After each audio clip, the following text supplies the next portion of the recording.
We respectfully request the Sangha great virtues for the sake of this assembly and all living beings.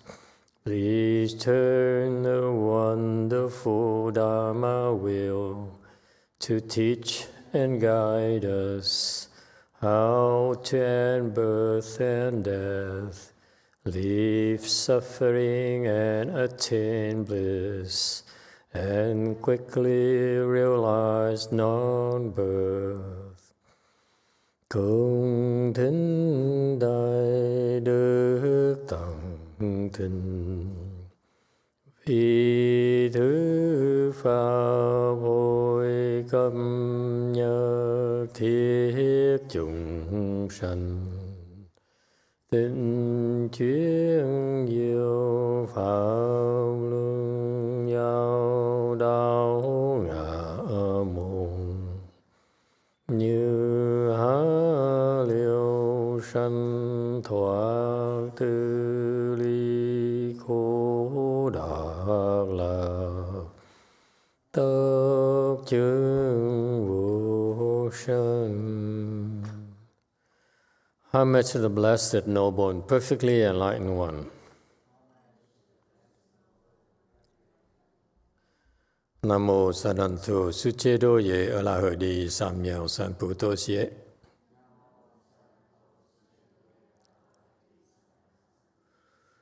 Nam mô Tathagata Toda Jaya Alahade Tamya Tambuddha Toa.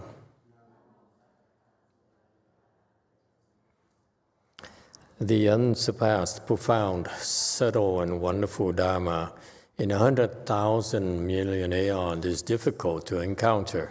Now that I'm able to see and hear, I will receive and maintain it. I vow to fathom the thus come one's true and actual principles.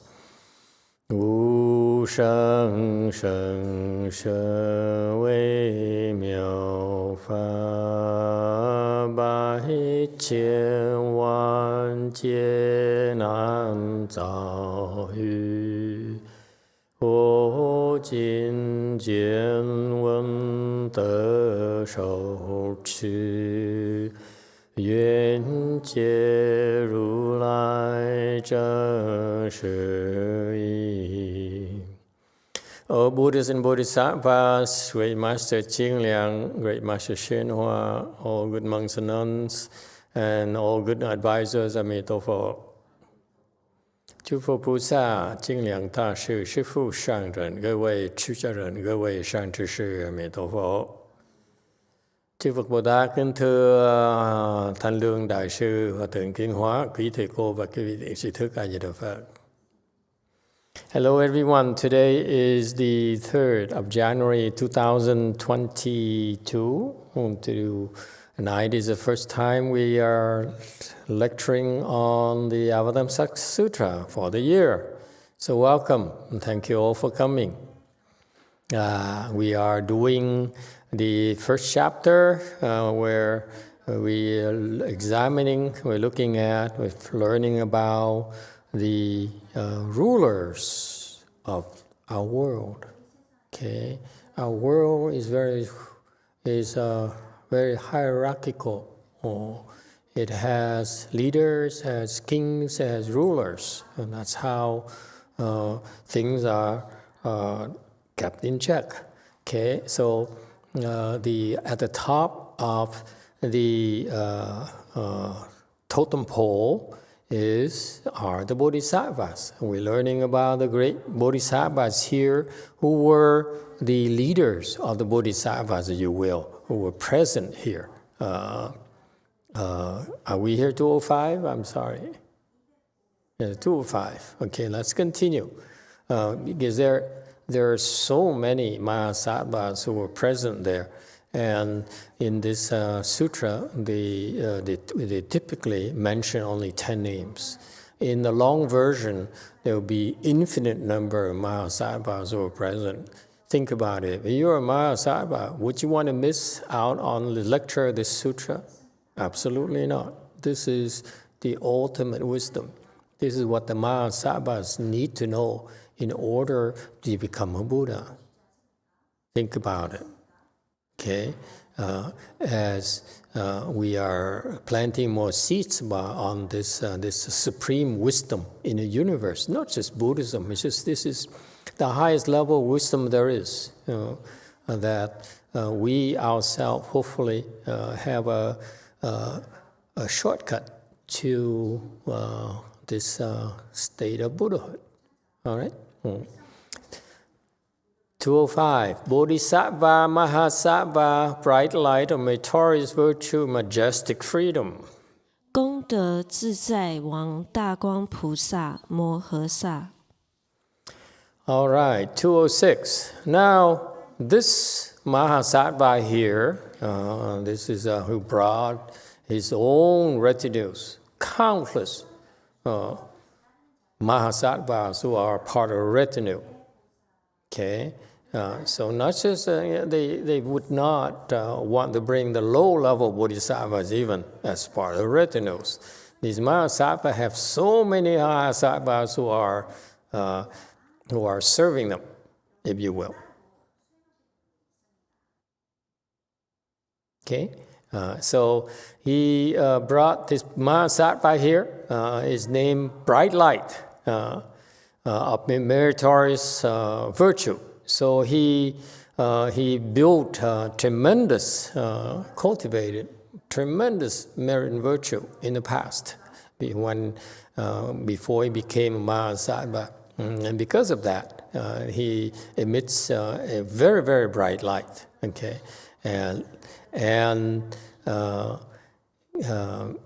it is from this Bodhisattva Mahasattva also practices the being at ease. At ease here is not freedom, majestic, not freedom. 自在 is not freedom at all. Freedom is a different connotation. 自在 here is a bad translation. 自在 is at ease. Okay, it's not freedom at all. Freedom is a Western concept, but ease is a Buddhist concept. What is the difference between freedom and being at ease? Being free and being at ease? Does anyone know? The name says at ease. 自在 is at ease. Okay, it's not freedom.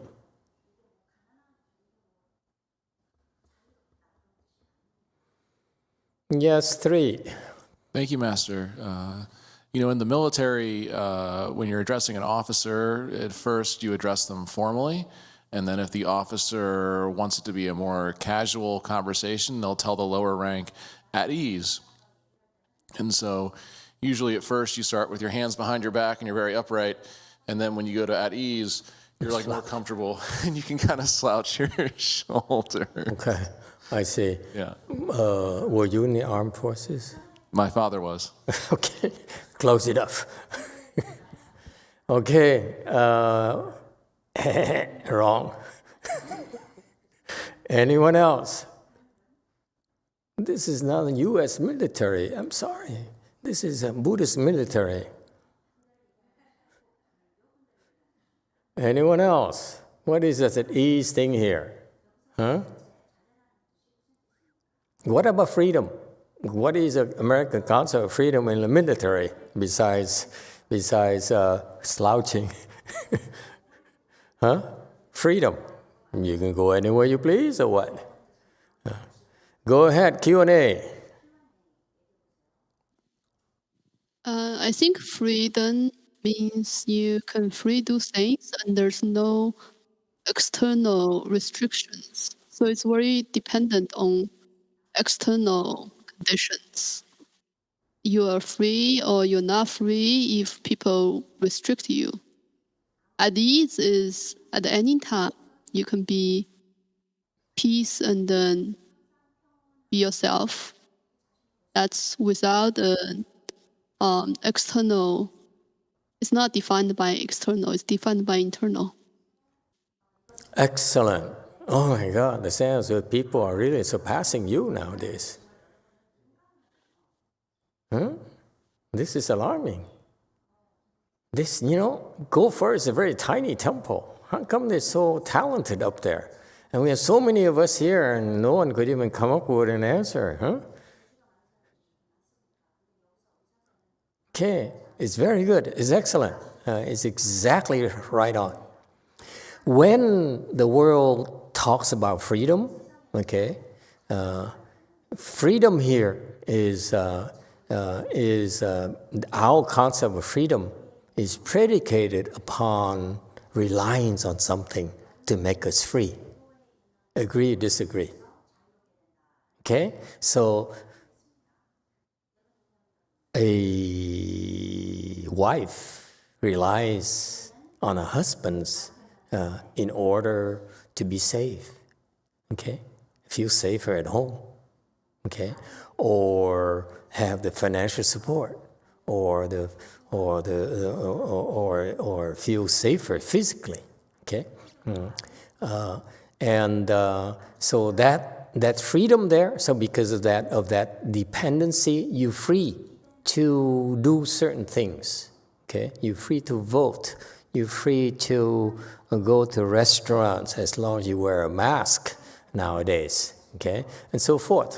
So these freedoms have dependencies. They're really not freedoms. The Western concept of freedom, actually is a concept of dependency. You depend on something in order to attain your freedom.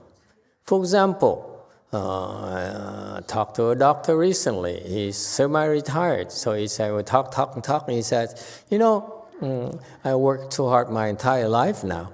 And now I have enough money to do what I want. But I don't, I feel like I still spend time working because it's more enjoyable to me. I can, but I'm free to do whatever I wish. He says, by the way, you young people, all you need is $1.5 million to retire. Okay, off subject, if you're interested in that. Okay, so see, that freedom, that to go into retirement depends on $1.5 million. Freedom that people experience actually depends on money, okay, on some external things. So freedom is really not freedom on our world. Our concept of freedom actually is dependency. It's conditional freedom, if you will. Agree or not? Okay? So freedom is, as far as Buddhism is concerned, is dependency, external dependency, or conditional freedom. No such a thing as unconditional freedom. Okay? Whereas in Buddhism, we have this concept of at ease, at ease meaning that, what does at ease mean?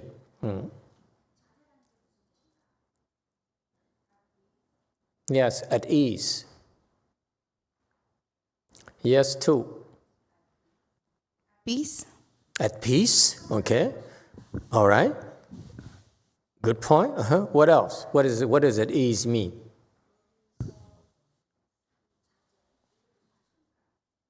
At ease means that, just what he says, you take it easy.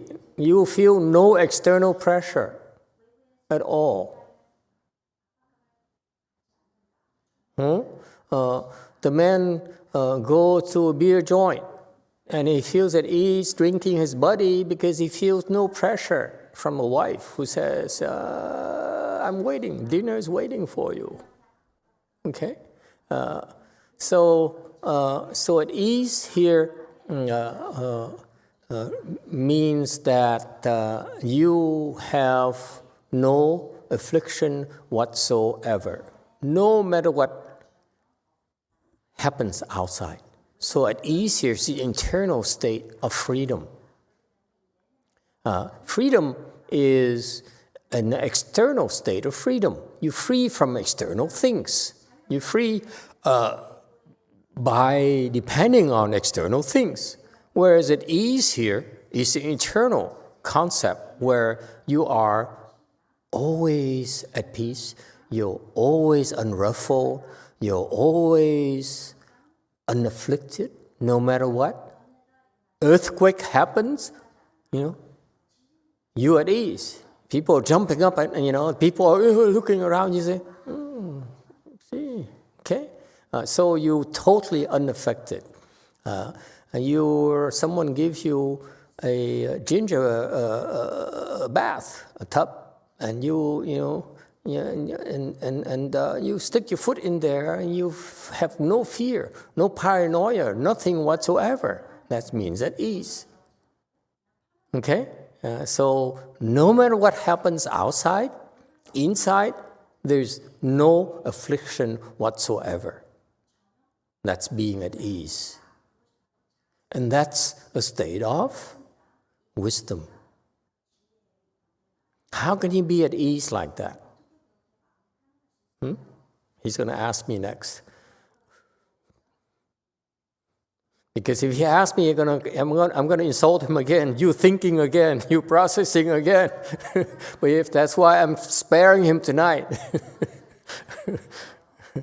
I'm not processing. You ask, you processing. Let's get this straight. Yes, 3. Thank you, Master. I think you have to be in samadhi to be at ease. You have to be in samadhi to be at ease. Absolutely. This is why we increase our samadhi power. What does it mean that when your samadhi increases the next level, next level, next level? What does it mean? Do you know? Qian, what does it mean? No, he doesn't know. Okay? Don't ask her, she said. Don't ask me. Okay? Anyone, what does it mean when samadhi power increases? Let me tell you what it means. This is why in Buddhism it's very, very precise. Okay? When your samadhi level increases next, it means that you are less afflicted than the low level, meaning that things that used to afflict you before no longer afflict you. It's real. Okay? It's not pretend at all. It's not like I'm walk around like, This is facade. But inside is 2 different things. The kings and the queens, they walk around like queen, what's her name? Elizabeth, right? She walks around, but it is totally controlled, you know. Whereas, the King Louis XIV, yeah. Okay, that's all artificial, all make-believe. Whereas this at ease thing here is totally inside, where an earthquake happens, there's a gun going off right next to your ear. He says, as if you're deaf. You absolutely have no reaction whatsoever, except when you want people not to know that you are at ease. Okay, so you have that choice. You basically have no affliction, but then, there are a lot of people here, so we should look the same as the others. Does it make sense? So that no one notices you. Okay, you don't draw attention. Okay, So this at ease here means how do you get totally at ease? Is the original question. Gradually, you have to go from one level, next level, which makes you. For example, let's be specific. Okay, the things you can understand. Let's say most people who do not practice Chan are scattered. They cannot concentrate. Typical. Okay, they cannot concentrate. Okay, they sit and they work. They do their homework, and they're doing their homework, and they think about, what is my boyfriend doing now? You know what I mean? What is my girlfriend doing now? So instead of concentrating your homework, your mind wanders, keeps on wandering. Happens to anyone? Happens to me all the time. I sit here talking to you, say, I'm so hungry right now. I could use another burger. Okay, so anyone? So, are you hungry, by the way?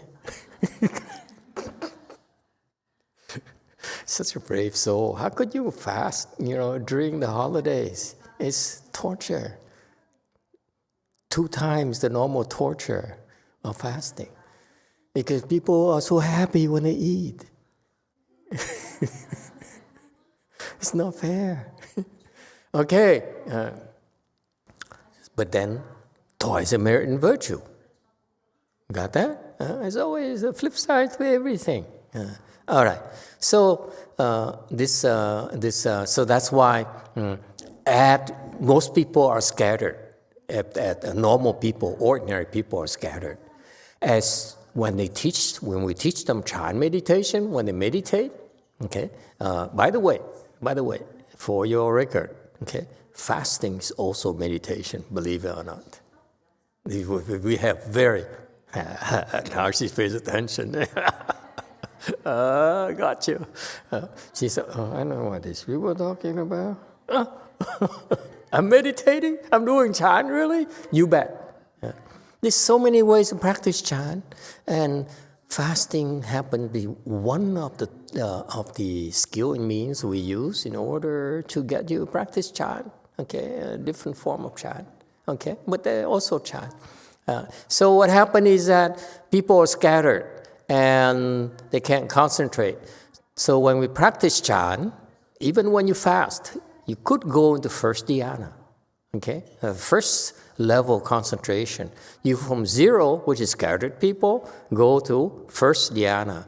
When you get to first dhyana, you have less craving for food. What does it mean? It's very practical. Meaning that if I told you, you're in first dhyana, assuming, are you there yet? Guru? Not. Okay? So, the reason I tell people you're in first dhyana, second dhyana, and so forth, is for this reason.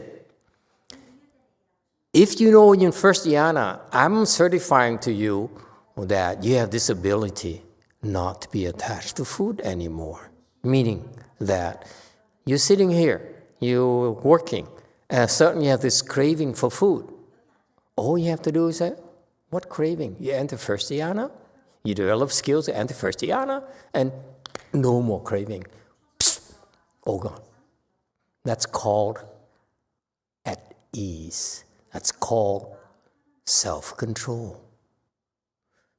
People of the world look at control as they want to control others, which is impossible. Husbands, for some reason, I don't get it. Husbands always insist on controlling their wives. You're not married, so you don't know what I'm talking about. Okay? But when you're married, for some reason, husband immediately go into the control mode. Wife control mode. True or not? He's not a toucher of a 10-foot pole. Chicken. Go ahead, Q&A. Master, if I'm fasting and I'm watching YouTube cooking videos all the time and thinking with my mind, is that still meditation? Anything goes, honey. Oh, great!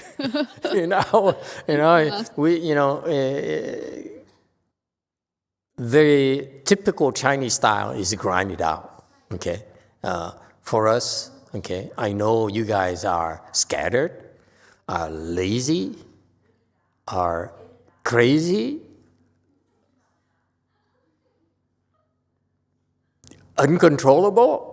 Okay, so it's no point me trying to pretend to tell you you should grind it out from 3 in the morning till midnight. You should try, because that's part of your training. Look at Yipche. She said, yeah, that's me, she says. But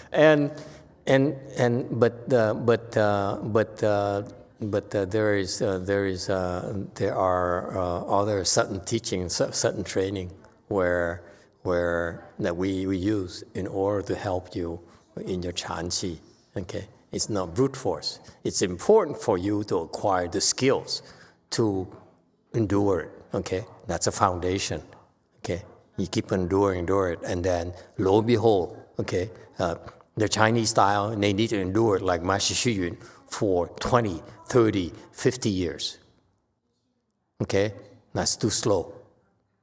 Okay, the endurance is the building up to something else.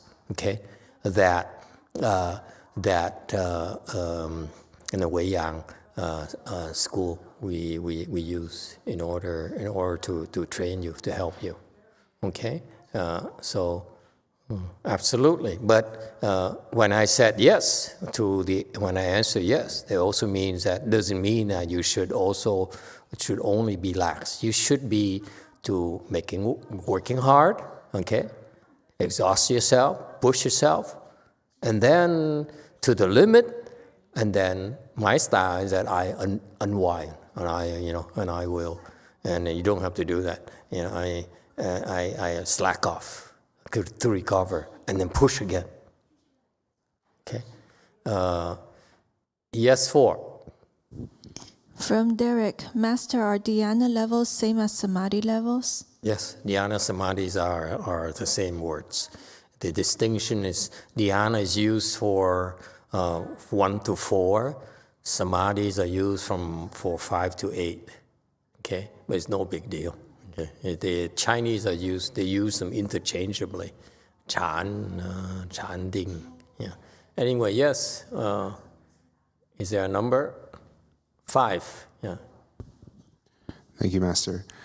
When it comes to that at ease notion, there are many horrible things in life which I would never consider doing. Like, I literally would rather die than do. But when it comes to, things that could break precepts, those aren't at that level. And how do I go ahead and get my mind to feel about breaking precepts as I do about, like, beating an old person to death? I just never would do it. Okay.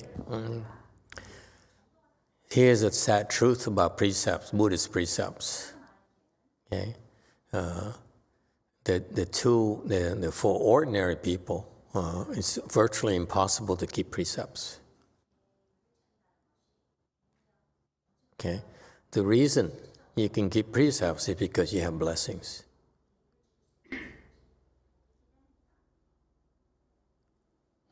So without blessings, you won't be able to keep precepts. We know that. So that's why I give it to you anyway.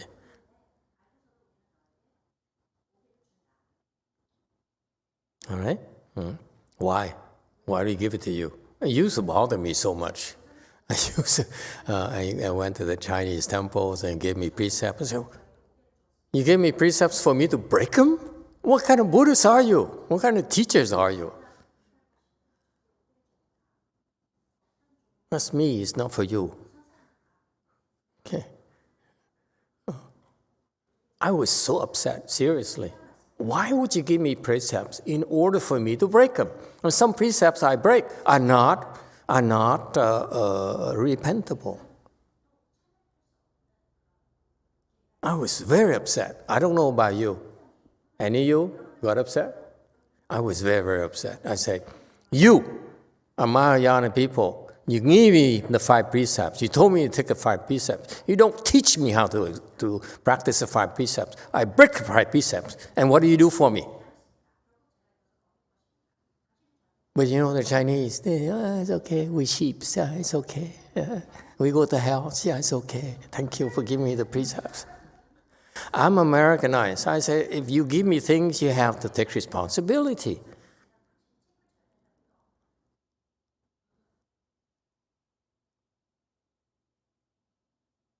That's why the Chinese don't like me.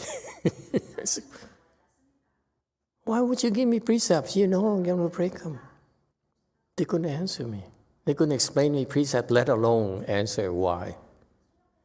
And finally, after all these years, I've looked at doing the same thing to you as well. And I figured it out. Why? Better late than never. Okay, so why? It's so profound. This is so Buddhist. It's so clever. We know full well when we give you precepts, you cannot keep them. You will break precepts. That's a fact. Monks break precepts left and right every day. We have 250 precepts. The women have 348.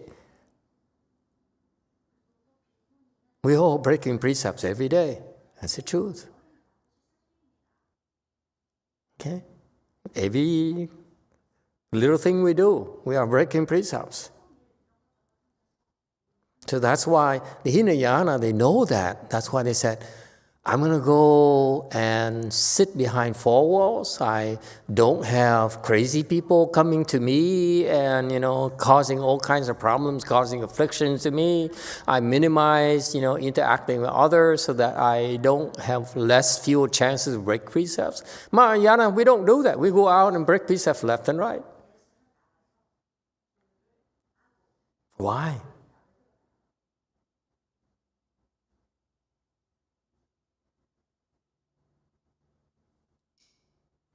Because you will not change unless you suffer.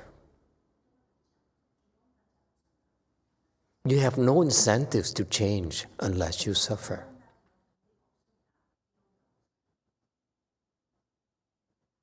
When, for example, when you're fasting, you're supposed to figure this out by now, but I doubt any of you ever figure it out, okay? Unless I tell you. You're fasting. You're hungry. You're tired. Yes? Yeah. And you're sitting there and I don't feel good, I don't feel good. And this craving comes to you. It says, as soon as I'm done my fast, I will eat a banana. That's what happened to one of my disciples. She was fasting in Buddha Hall, okay?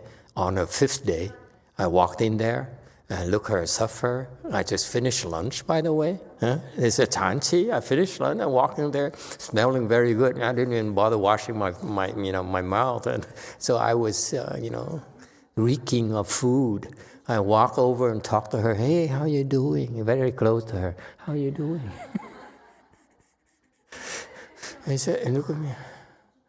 I'm so tired. I'm so hungry. And so, yeah, hang in there. Don't worry. Hang in there. And she says, you know what I'd like to do? I don't know now why, but I suddenly have the urge for some bananas.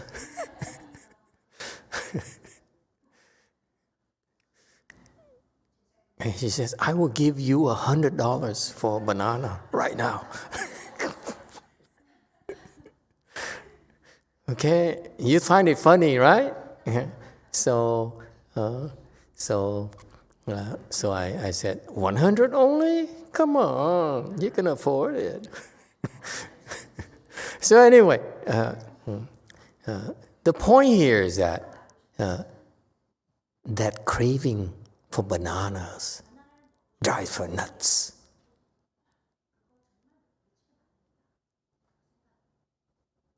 Okay, and if you and that's from the violations that you created in the past. Okay, and what happens is that when you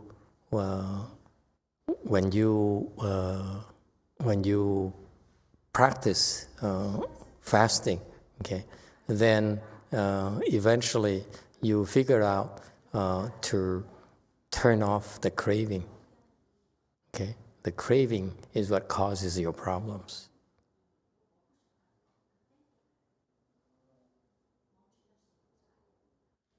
Something else, but I forgot as well.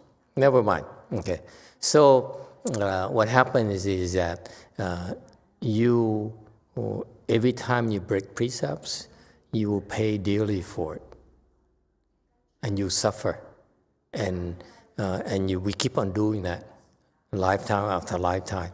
But the difference is that when we get in trouble for breaking precepts, we know. That's called wisdom. And that's why when we eventually, I will not tell you all the details, eventually you will realize your suffering is based on is came from you breaking the precepts, creating offenses. That's how you remember not to break precepts anymore. Because otherwise, your habit energies will keep on make you do that lifetime after lifetime after lifetime. Okay, so there's a reason why it's you need to break precepts in order to change. That's number one. You don't break precepts, you will not change. That's incredible Mahayana wisdom, let me tell you. To make you suffer so that you can end your suffering. They're very cruel, but it's not easy to be a teacher. Sometimes you have to be cruel. Okay? So when you realize that you suffer because of breaking precepts, especially left-home people who cultivate, when they break precepts, something bad happens to them, they connect immediately that the bad things is actually from the breaking the precepts.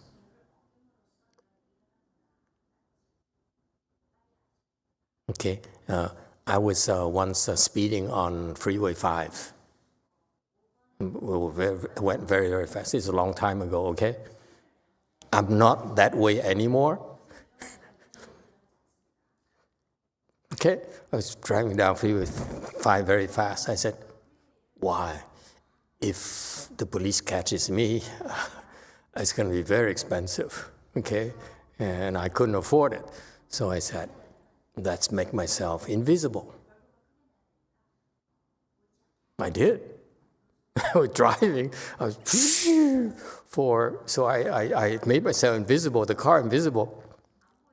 Don't ask me how, okay? I ain't gonna tell you. So I was driving down, invisible for about 10, 15 minutes, and you know what happens?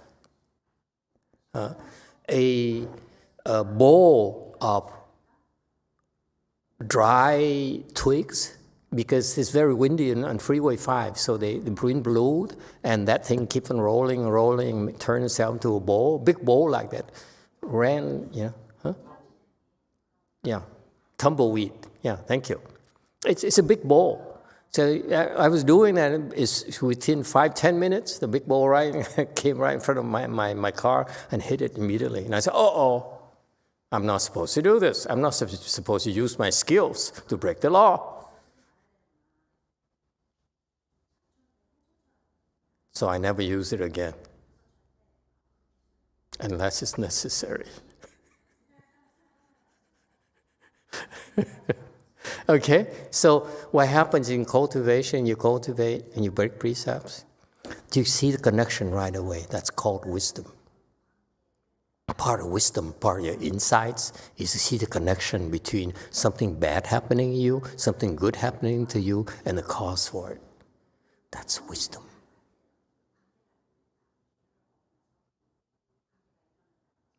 But some people are so crazy and stupid, they refuse to see, okay? That's because they don't have enough blessings yet. When you have enough blessings, you make the connection. Yes, 4. From Brady, Master, can you have blessings and also still be serving some stiff karmic retribution? Absolutely. Yes. From Chris L., if you don't accept the precepts when they're given to you, that shouldn't count as taking the precepts, correct? Correct. Don't we get asked during the precept ceremony if we agree to take this or that precept? Sometimes. We ask you, sometimes we don't. Sometimes the Master Shinje forgets. He said, which one are we now? Okay, anything else? Of course, you don't need, in Buddhism, we don't force you to take anything, but we encourage you to take precept because it's very good for you. Okay, and there's a part where you get in trouble. Unfortunately, and that's where we fail you a little bit in general, because when we teach you precepts, we have to also train you how to observe precepts. And most temples don't do that anymore, which is unfortunate because it could be avoided for you. And you could avoid a lot of grief by learning how to utilize or practice the precept Dharma, which is pretty important.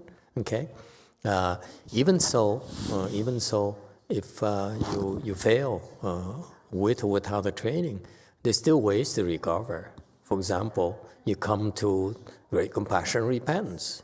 You come to a lot of repentance dharmas, and you get help with those offenses.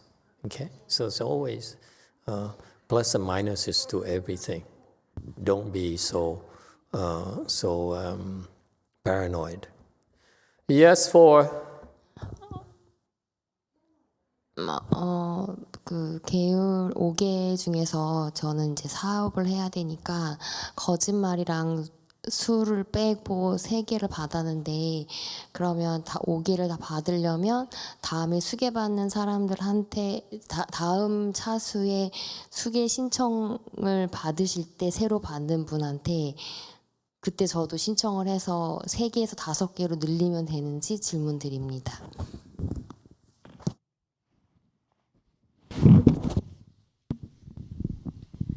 Master, I have a question about that precept. I received three out of 5 precepts. The reason was because I was doing business. The part that I didn't accept was the drinking part and lying part. So next time when someone is ready to receive the precept, can I join and then receive the other 2? Sure. No problem. Okay, anyone else? Okay. Yes, 9. Thank you, Master. Is the attempt to control others is a manic state or is just your ego?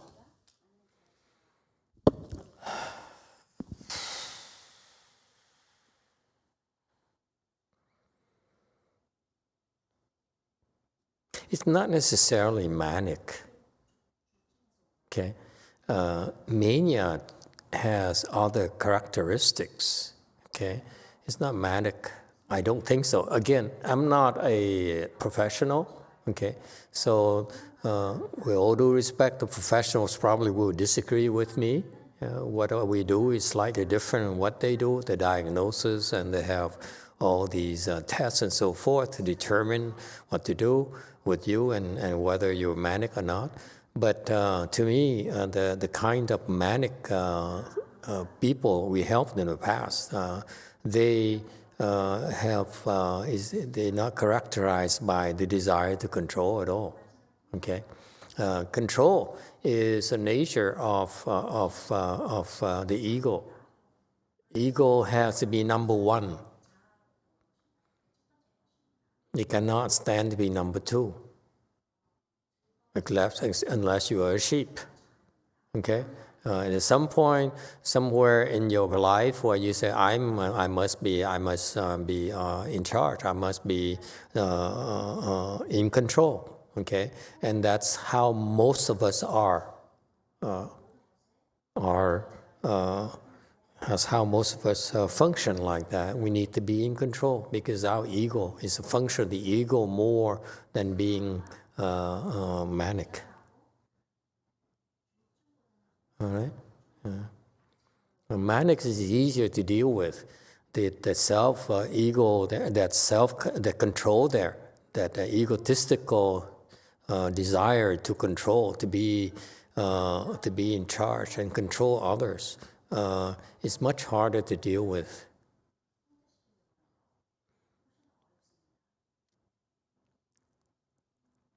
Yes, 3. Thank you, Master. I appreciate you bringing up the Great Compassion and Repentance Ceremony. And, my wife and I, we were listening to the lecture yesterday from home, and we're here in person today. And I wanted to express a very sincere thank you to you and the Sangha for remaining open during the pandemic and offering the Great Compassion Repentance Ceremony as well as these Dharma talks to those of us who are able to make it.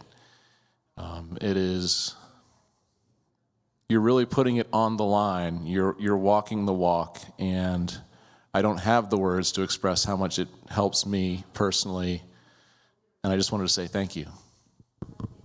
Oh, thank you for telling us. It's due to the fact that we feel indebted to you. You've been supporting us under normal circumstances, and therefore, it's just we do what is expected of us. That is to help you when we can, okay? And we happen to be lucky that we feel we're able to help you. And those of you who need help and believe that we can help you or decided to give us a chance, that's what we did, okay? And that's what, not only for you, but as a reminder for my disciples as well, that we serve a purpose. We open this temple is for a purpose, not for ourselves. Yeah.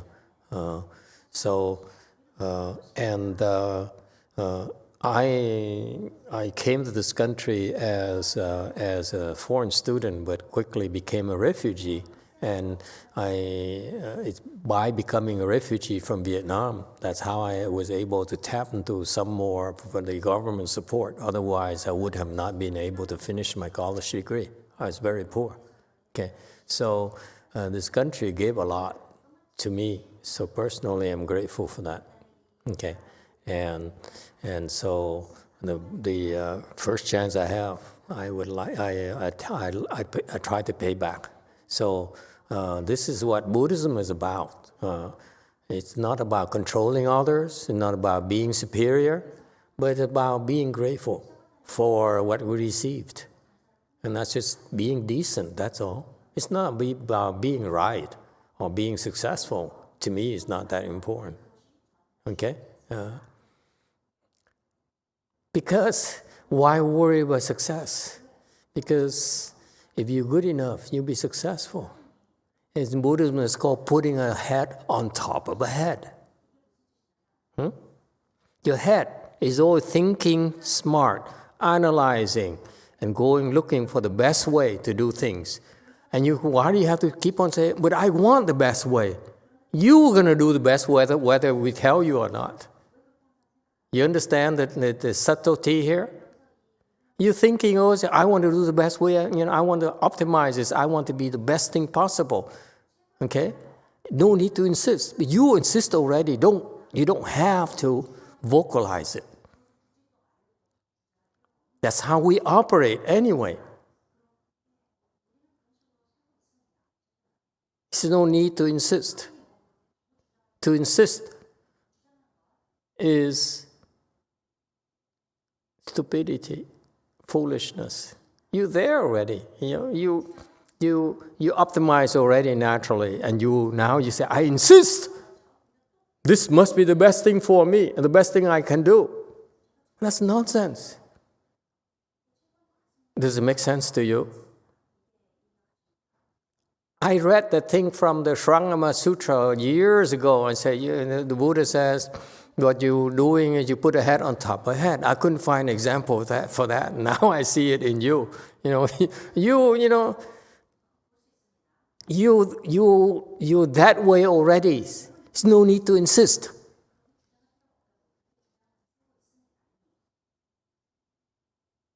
That's the only way you operate. That's how you operate. You no need to insist that it has to be maximal benefit for you. It must be optimal for you. It must be logical for you. The best thing possible for you. Because you do it anyway. You don't need to insist. Whatever you do is going to be the best thing. That you will not settle for less. So there's no point in insisting. You understand the subtlety. You're too smart. You find the best way anyway. There's no point in insisting.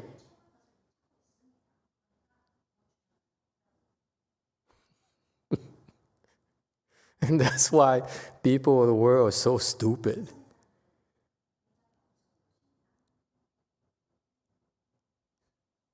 It's not necessary to put a head on top of a head. You're thinking best way optimized already. Don't insist. Insisting is putting a head on top of a head. Does it make sense? No?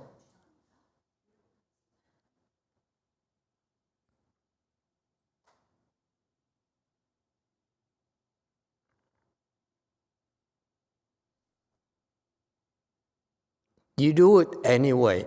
My point here is that the way you function, the way you think, the way you act is always to optimize yourself. Okay? Do the best thing possible. Okay? It's part of your programming already, your automatic programming. There's no point in insisting it. Insisting is to add a head on top of a head. It's so subtle, but we all make the same mistake. It's a stupid attachment. So it makes you paranoid. Is it the best thing? Give me the best. I insist on the best. Because if they give you something that's not the best, you make sure it's the best. So it's no. That's what you do anyway. Am I making sense to you?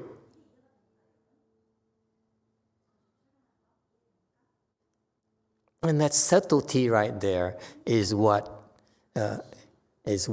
makes you confused. Waste energy unnecessarily. Instead of being at ease. You're at ease, we're talking about at ease. At ease, you relax. You have no attachment whatsoever. So you're in a state of relaxation so that when you act a lot faster. You understand? Because when you're in boxing, you're like this, the tension in your arm already. They think that this is faster. No, it's not. Because the tensions here comes from your mind. Your mind is fixated. So it's no longer reacting quickly enough. It's like a pipe. The mind says, let me defend myself. Let me defend myself. I don't want to get hurt. I don't want to get hurt. Same principle. You don't want to get hurt. Your ego is going to let you get hurt anyway. You don't need to tell yourself that I don't want to get hurt. I don't want to get hurt. Your ego says that's how he operates. Yes or no? When she comes to you, see, I don't have to say, hey, I don't want to hurt. It's natural. As soon as she comes over, you don't even have to go like this. You understand? So that's why this is fine when you're fighting. This is fine, okay? But when a boxer goes with a kung fu master, he goes like this, he's gonna die. The boxer is gonna die because this guy is a lot faster. He's so much more relaxed. He's a lot faster. Okay, he'll kill you. So that's why the tension here slows you down and makes you tired. On round 12, round 15, you're exhausted. Whereas you're like this the whole time, okay?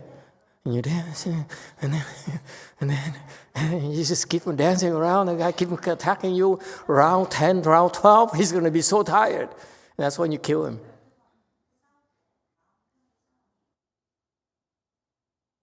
But then, spectators would not pay for that kind of fight.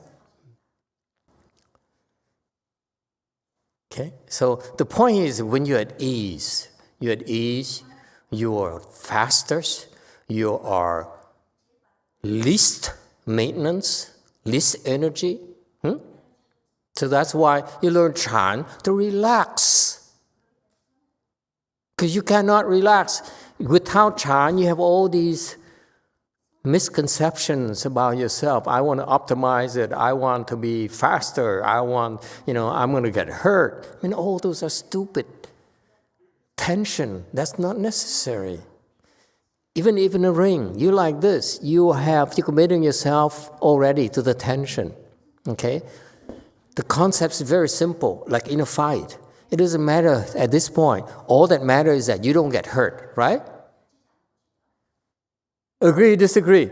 When you're in the fight, the only thing that matters is don't get hurt. So what's the point? I don't want to get hurt. You see? See the analogy again? I don't want to get hurt. This is not necessary. Because you, yourself, your ego will not allow yourself to get hurt. So even the ego will go like this. It's even more relaxed and normal. You see? This is part of not getting hurt as well. It manifests in so many ways, but there's no need to have all this tension here. It slows you down. And you exhaust yourself for nothing.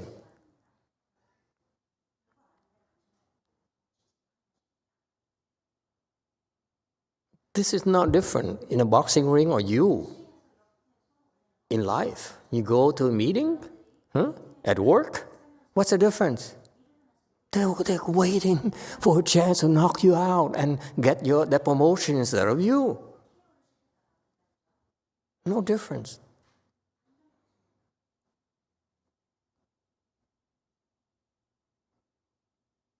Okay, so this at ease here is from wisdom, where you have no attachment, including not getting hurt. You understand that? This fear here is not necessary. Because you faster, you stronger, you will not get hurt anyway.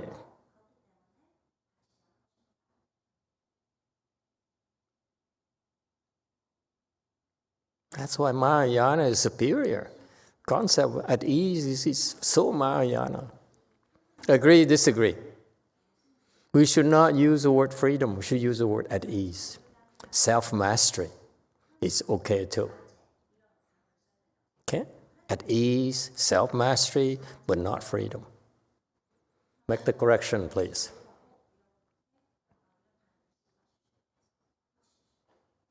All right? Okay. So like a king here, okay, explanation here. A king, okay? I'm the king. Gonna be the way I want, okay? So what am I afraid of? That's why I know, but I'm at ease because I'm in charge. I'm the king. I get what I want. All right? 206 here. Every time the Buddha turns the Dharma wheel, the 10 types of assemblies are present. Okay, let's go into those 10 assemblies. Okay, it tells you that how sophisticated the transmission of Dharma really is. It's a lot of important players who are there. So for the Buddha to speak the Dharma there, okay, there are all kinds of people present who are listening to the Dharma. Okay, one of them is one type is those people there are there to lend credibility and prestige to the event. It's called influential assembly. For example, you're who's who, you're a big shot, okay? Then you show up, okay? Then you are adding credibility, okay, to the event. Yes, Q&A.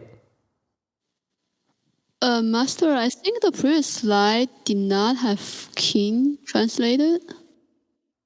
Is that right? Majestic is king. Go back one slide. There's no king, right? In the English. King is majestic. Virtual.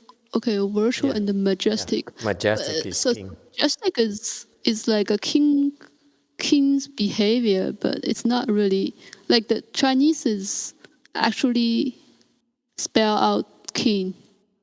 Yeah, Wang. Yeah, Wang is king. Yes. Yes, I mean I don't know if the English audience gets that, but they actually says king. Yeah. And also, I have a question. It happens a lot. It shows up a lot in the names of those Hasawas. So the king here is a literary king, like they're a king of some heavens, or it's just a metaphor?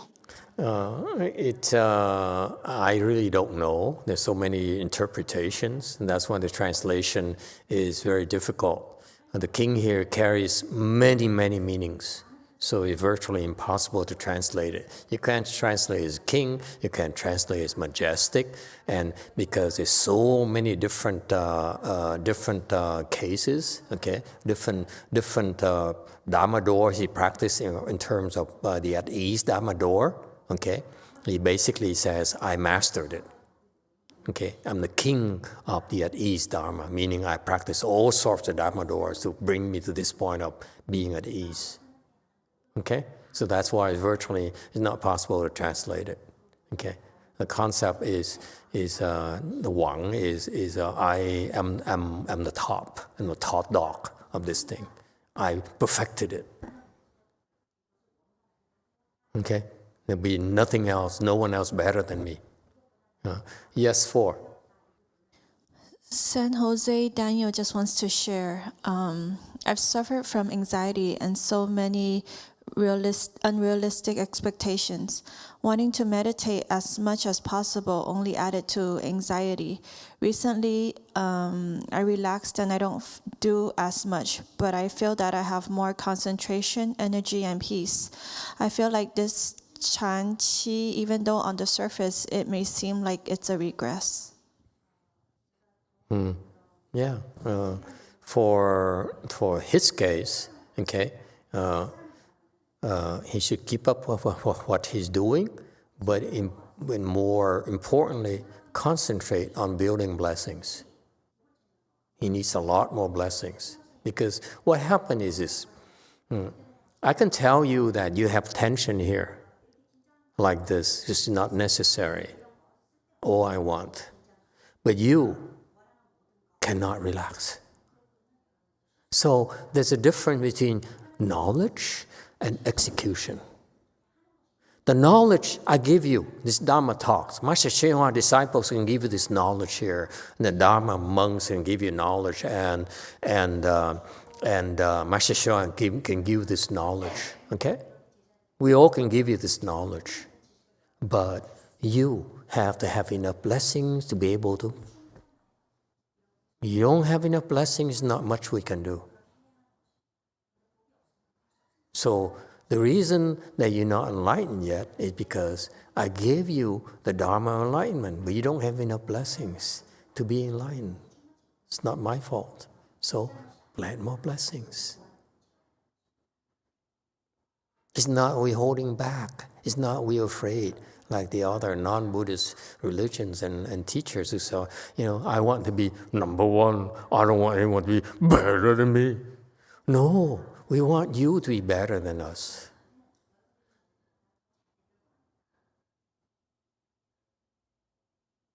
Okay, I'm waiting for someone who says, I want to be better than you. I say, yeah, I'll give you a condition to be better than me. But you have to prove to me you can get to where I am first before you can be better than me. It's not talk.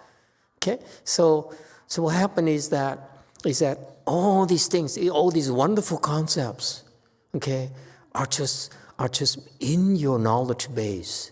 But you need to build up. This is why Buddhism is so profound. You can talk all you want, but you need to have more and more blessings. And all these seeds will sprout because of those blessings. Because until you have more blessings, these seeds will not sprout. They cannot sprout.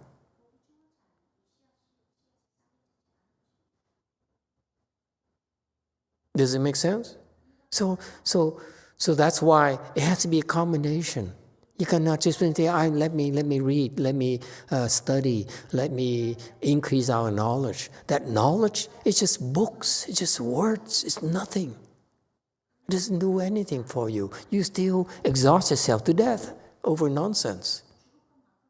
Because you can't do it. You can't put it into practice. So Mahayana is very, very wonderful, let me tell you. Blessings, blessings, blessings. It's never enough.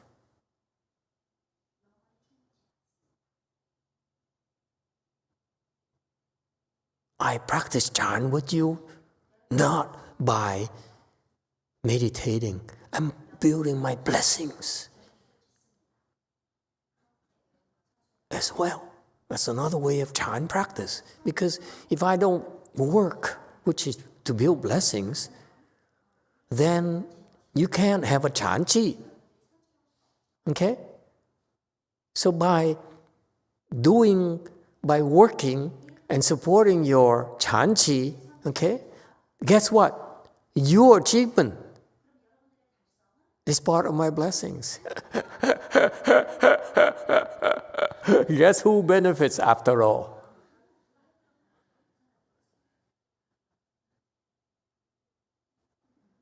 That's why I encourage you to work harder and harder and harder.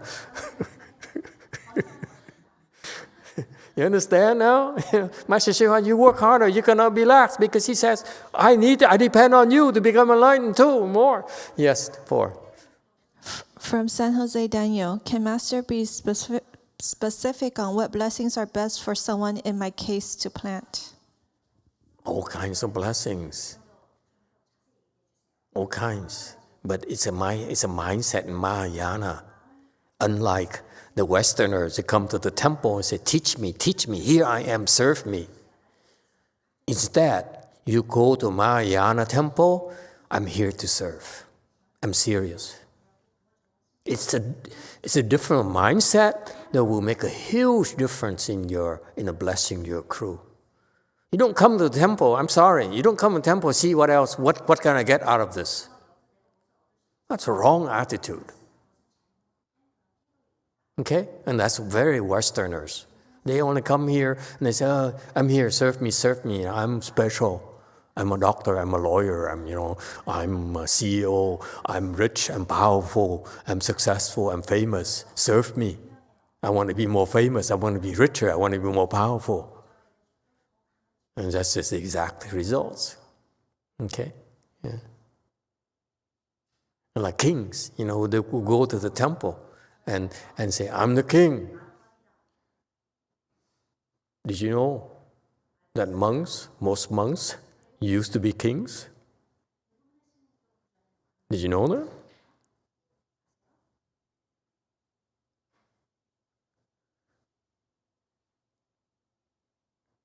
Concubine?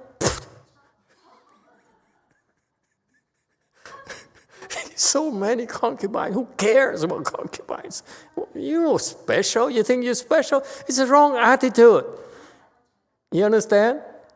It's so funny because that's why back then in the Buddha's time, the kings, they kiss his feet, they bow his feet, here's my hand and so forth. Here's my body, sit in my body and speak the Dharma and so forth. Those are the people who are so blessed that they know what to do. Nowadays, people no longer have blessing. That's why they come to the temple and try to get things out of the temple. In Vietnamese, temple means there's an expression. Temple stuff means it's a free stuff. That's how confused the Vietnamese are. When he says temple stuff, meaning it's given for free. No, it's the exact opposite. You go to the temple to plan your blessing. You give stuff to the temple. And that's why the Chinese are much better, and the Asians much better. They come and they know that plant blessings, not to take. That's how you increase your blessings. Does this help, Daniel? You come to contribute. You contribute. Okay? I don't ask for recognition. Teach me.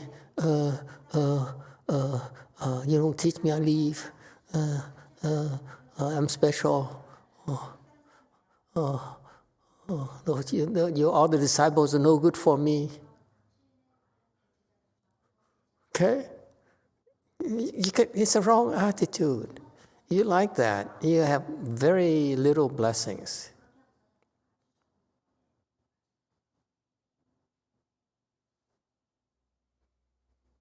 Does it help, Daniel? You should serve. When there's a chance to serve, to help, that's all.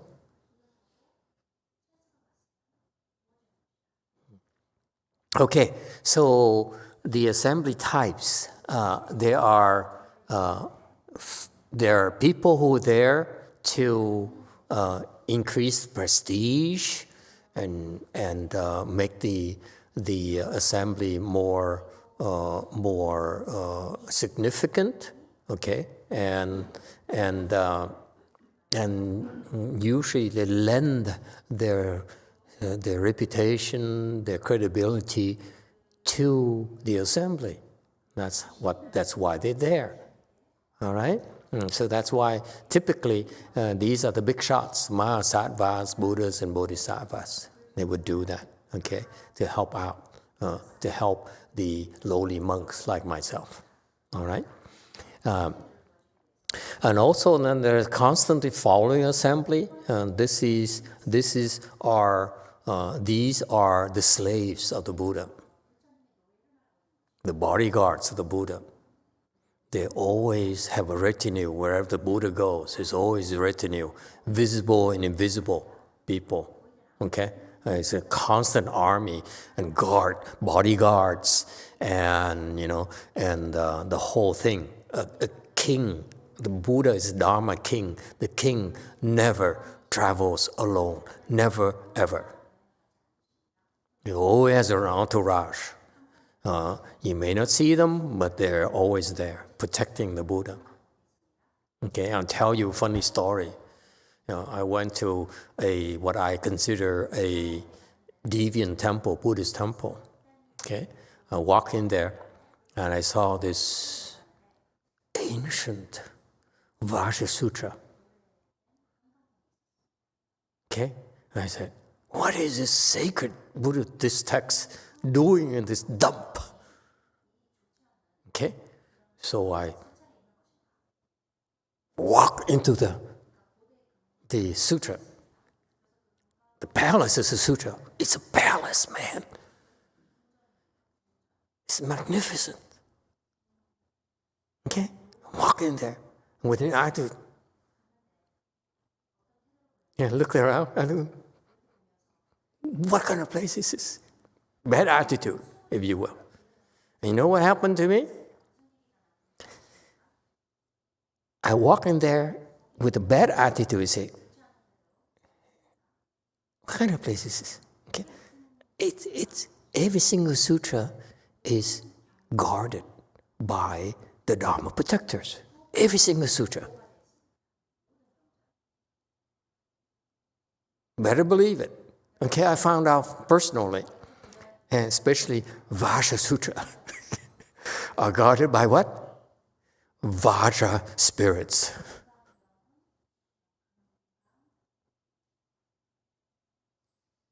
And you don't walk in there with a bad attitude.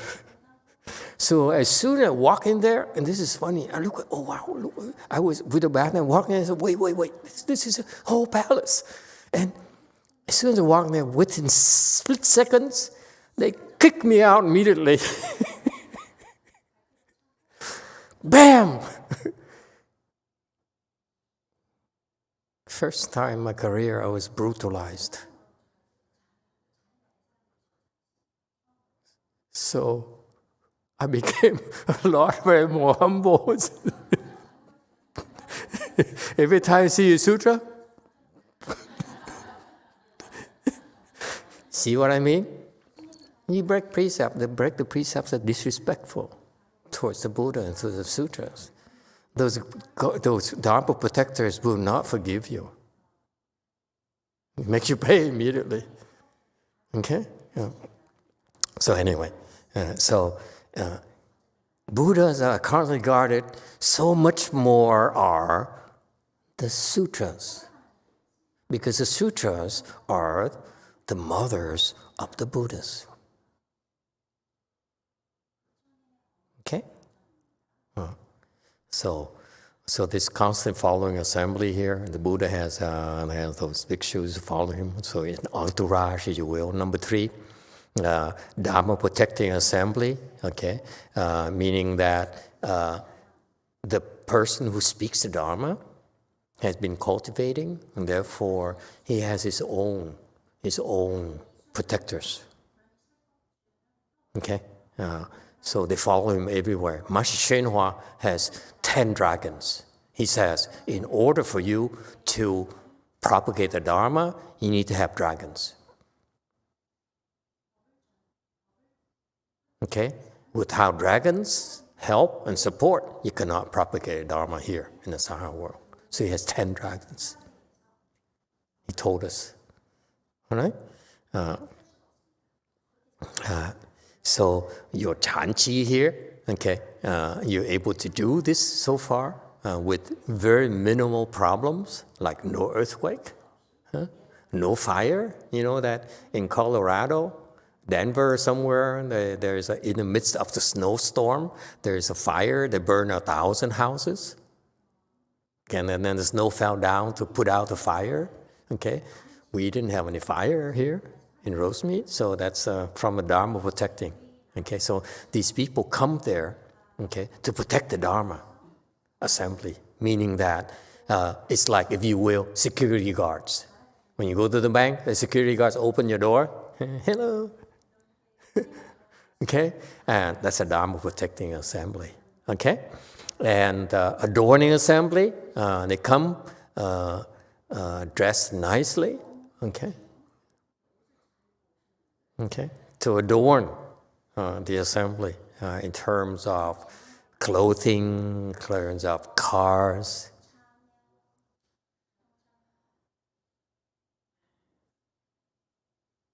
Red cars, okay, which adorns the parking lots.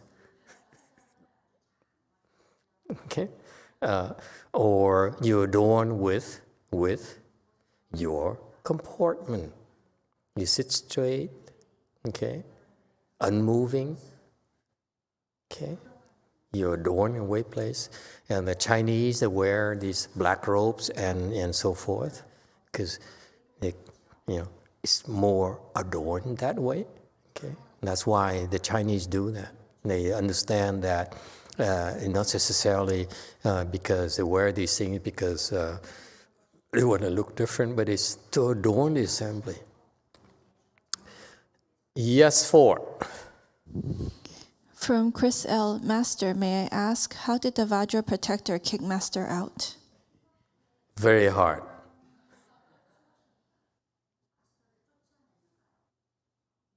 Okay, and actually, I was rolling like this. They're brutal. Those spirits are brutal, and served me right. Yes, 6. Master, on the 26th or 27th of December, I was awakened, and it was about 2 a.m., and I saw a black dragon circling up the eve on the Buddha Hall ceiling on this eve right here, and then it follows with a whole bunch of black cloud. Does that mean that's our dragon protector for the Chanchi? I hope so. And then Venerable Sinsun sent me a picture of, what's her name? She saw, they went, and then... Ibsen. Ibdo? Yeah, Ibsen. And they took a picture of a dragon on the 20th, on top of our temple too. Yeah. So those are both the same dragon? Actually, quite commonplace in the way places. The Dharma protectors manifest themselves in so many different ways. Okay, and usually they show up is in order to help you, for you to see, to increase your faith. Because they do what they do. Okay, so it's your blessings for them to manifest like that, and our blessings for us to have, someone telling us there's a black dragon somewhere. I said, black? I thought it was white. So it helps us increase our faith. Okay, so that's what the Dharma protectors are doing. Okay, so by that Vajra spirit kicking me, okay, real hard, okay, and I said rolling. I said, wow, wow, it's true. I heard about Master YongHua saying that these Vajras, these sutras are very well protected. I experienced myself personally. and the reason they taught me a lesson is for my benefit. Okay? But other people, I'm sure, you go and you are disrespectful, they don't care. I mean, who cares? But it's for our benefits, for me to personally experience that, to really understand, to verify that they actually are Dharma protectors for sutras. And you better be careful. You cannot be lax. You cannot be disrespectful. Okay, and destroy sutras and make sutras dirty and so forth, because it's a very serious offense. So if my attitude is, so what is this? It's just, that's all. I mean, it's like, I'm not like arrogant or anything. I just, what's this? Because of the nature of the temple I was at, I said, why would, a sutra show up in a place like this? So I said, let's see what kind of sutra this is, what kind of place is this? That's all. I wasn't disrespectful towards the Dharma. It's just that the place gave me that, that bad attitude. And they taught me immediately. Thank you, Master. It was cool. It was so cool.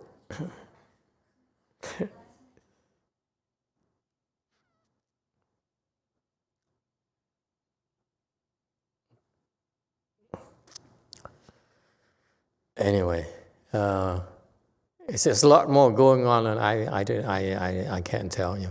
It's so fascinating. Yes, was there a question or comment? Okay. Yes, there are a lot of protectors.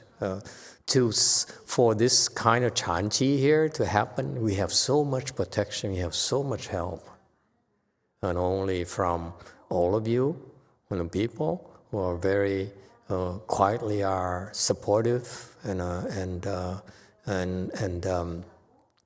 believe without saying anything that where they believe that what we're doing is good, is a good thing we're doing it. We are quietly providing benefits to society.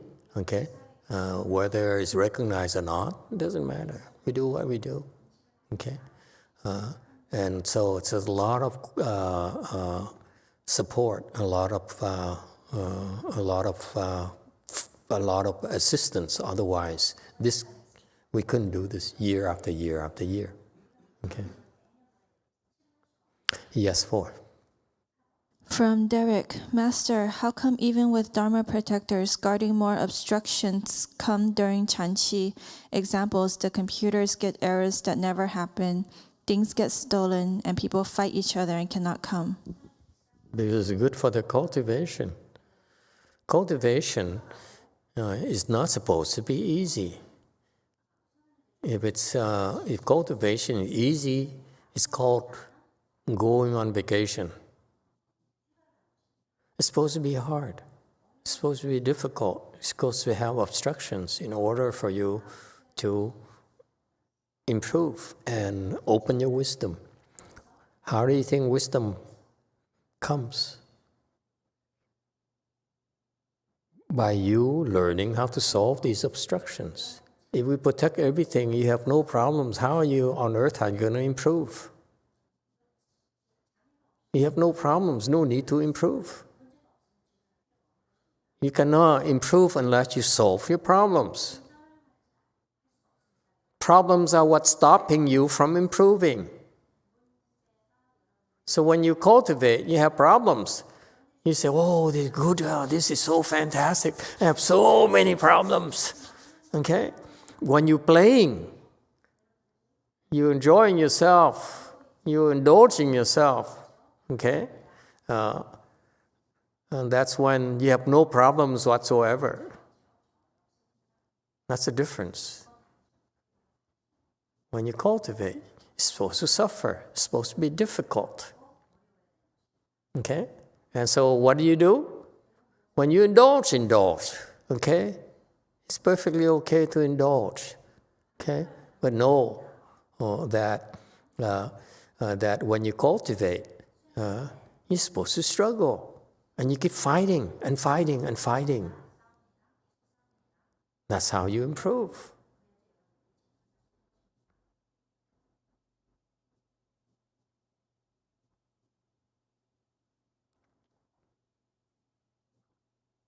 So that's why when you see other people who practice reciting Buddha's name, practice meditation, and they say, I feel so happy, so blissful, they're not improving.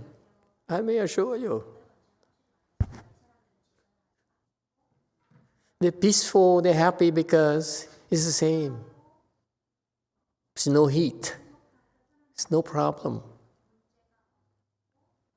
Smooth sailing.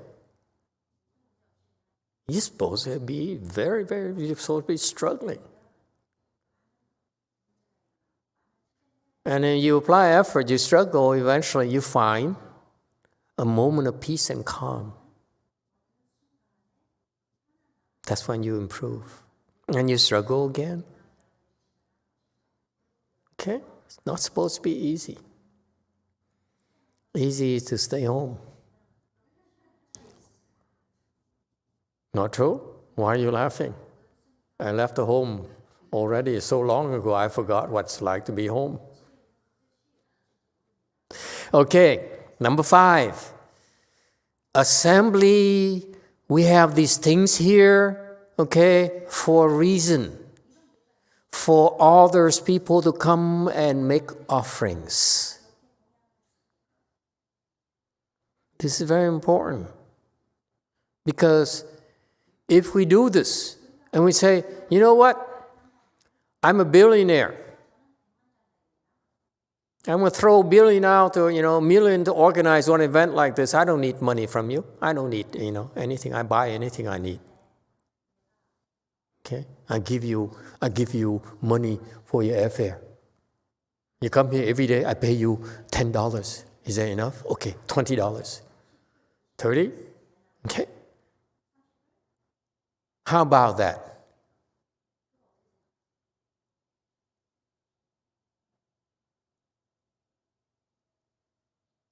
Then how are you going to increase your blessings?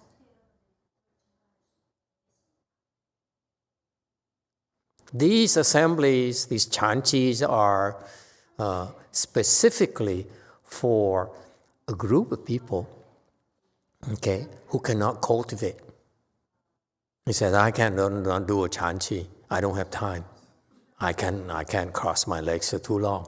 Okay? And so they said, but these people, okay, who practice, like we have chanti organized like Master YongHua, Master Xu Yun, and so forth, these people are superior cultivators. Let me support them. So their blessings go to me too, because I help them make it happen. I help facilitate it. So I deserve part of the blessings of their achievements, of their work.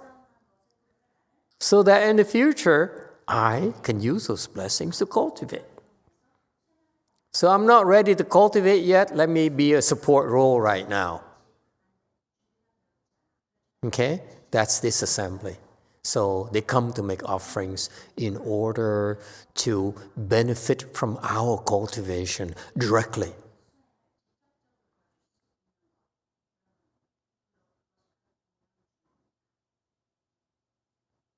Okay, so the more you put out, the more you get back. That's the assembly makes offerings. Number 6, assembly brings forth a resolve. Okay, what does it mean?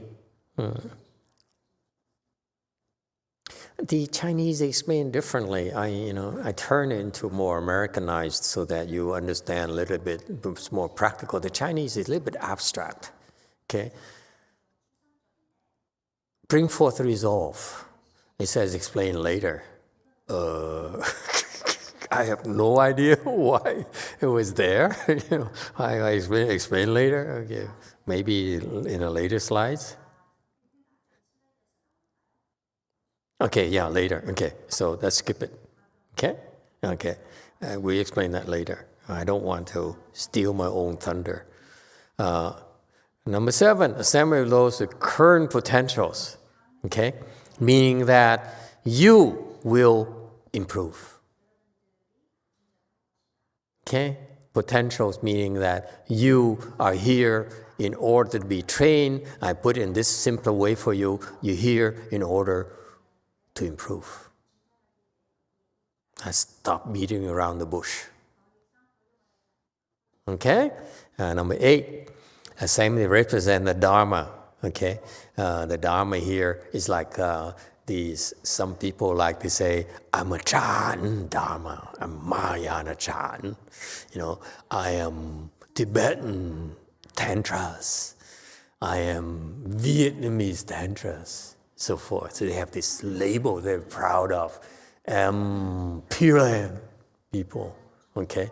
And so these are specialists, okay? And so they bring forth and they bring their own colors, their own strength to contribute to the Dharma assembly, okay?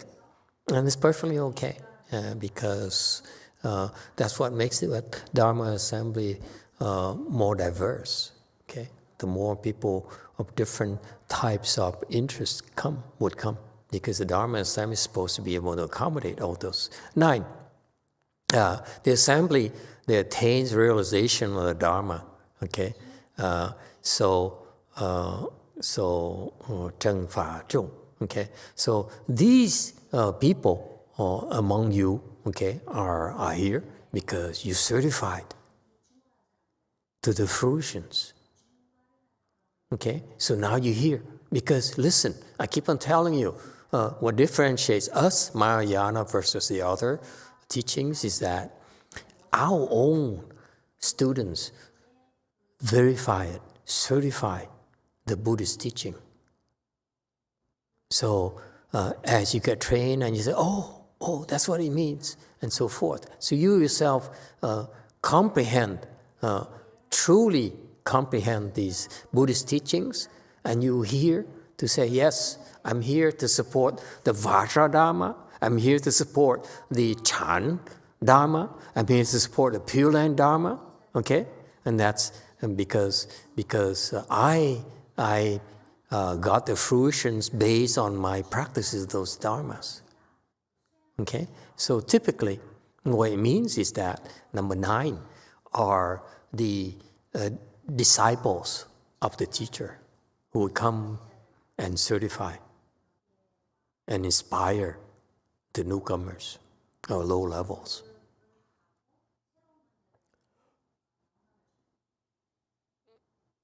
Right? Number 10. The Dharma that reveals, the assembly reveals the Dharma, Xian Fa Zhong. So they come, for example, what way is to reveal the Dharma, to manifest the Dharma? For example, they come and part of Master Hsu's teaching is the way, the comportments, the 4 comportments. You sit straight. You walk like a breeze. You stand like a pine, okay? And you lie down, you sleep in a bowl, okay? So these people come and in order to help others, illustrate to others, okay, what the Dharma is about, so they come and sit like this. And I remember going to the city of 10,000 Buddhas and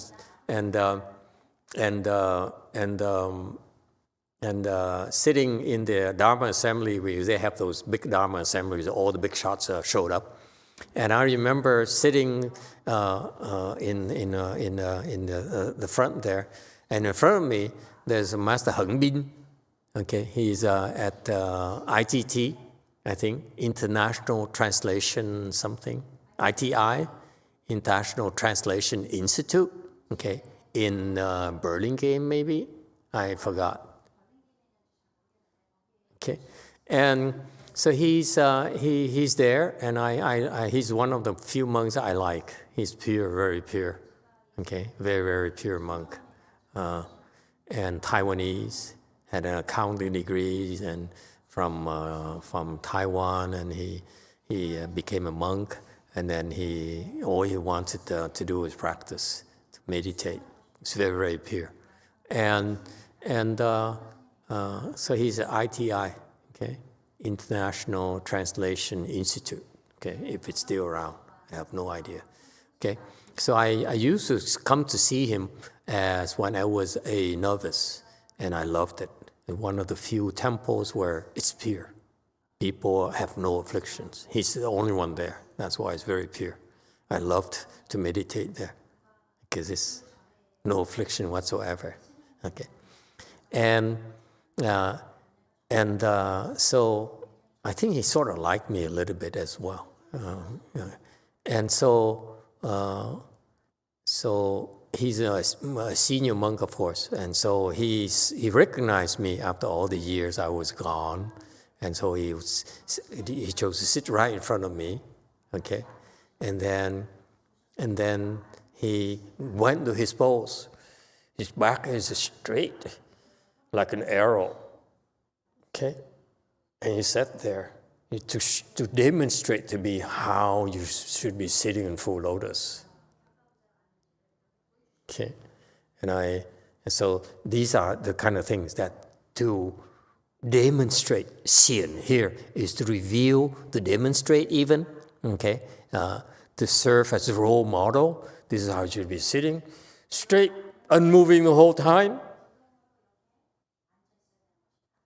So behind him, I chuckled, I said, relax. Too much tension. This is supposed to come naturally without tension. You don't need to go like this in order to be straight. If you are in samadhi, you're going to be straight regardless. So he still uses his mind, typical of these people at his level, his mind to maintain. And so he's stuck on this dharma of keeping the back straight and not understand. Didn't quite understand what makes the back straight. Okay? But he was there to demonstrate the Dharma, you will.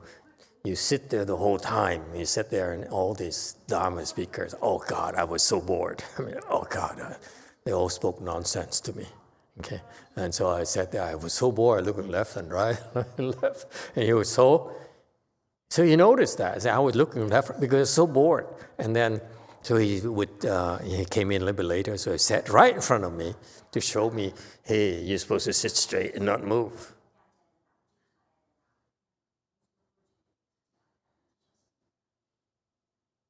So I help him. Relax, man.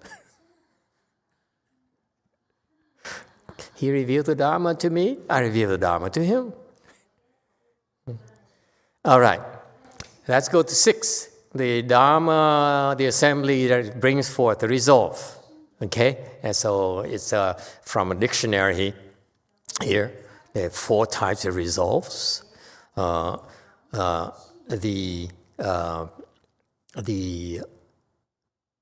deep faith, I will believe, meaning that I may not understand, I may disagree violently, okay, but I still believe because I don't understand.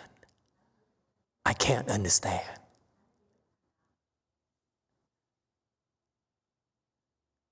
Unless you believe, you won't understand. That's why. You just have to believe, accept it, and say, I don't get it right now, but you don't reject it. Understand? Okay? I don't know why Master behave a certain way.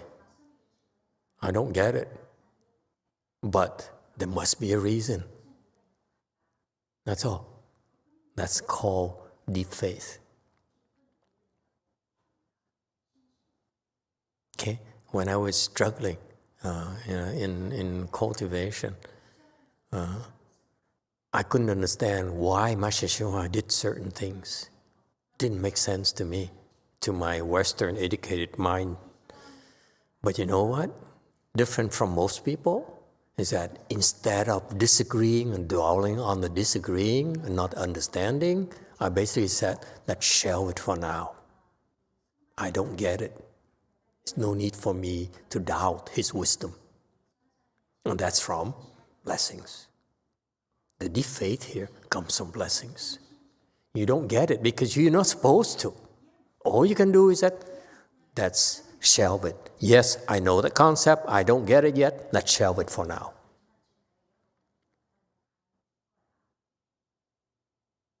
Because I'm supposed to be stupid and have no wisdom. Number 2, mind of great compassion. This is key. You have to keep on increasing your compassion. Okay? Mind of superior principles.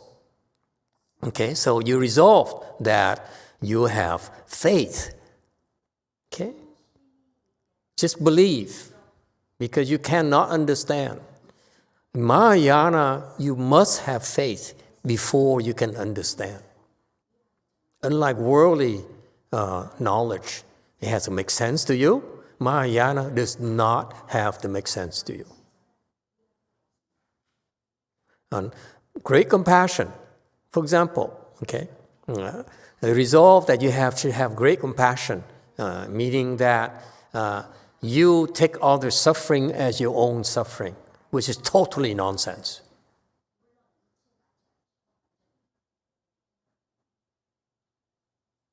That's why he said, I don't get it, but I resolve to be more and more compassionate to people who are better than me, as well as people who are not as good as I am. You don't reject them. Mind of superior principles, okay? Meaning that the things that are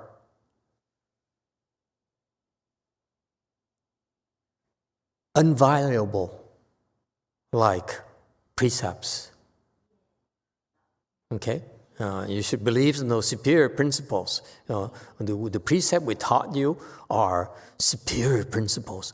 Thou shalt not kill. Thou shalt not steal. Those are superior principles for superior people. That's how superior people behave and measure themselves against.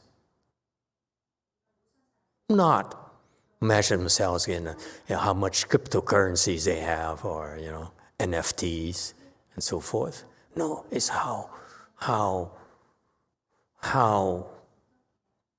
principled you are as a human being.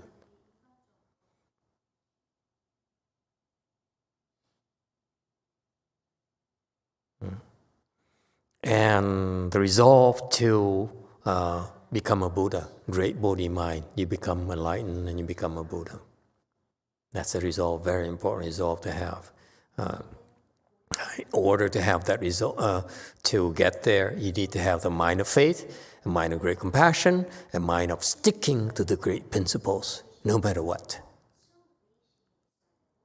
No, even at great loss, personal losses to you, to stick to the principles.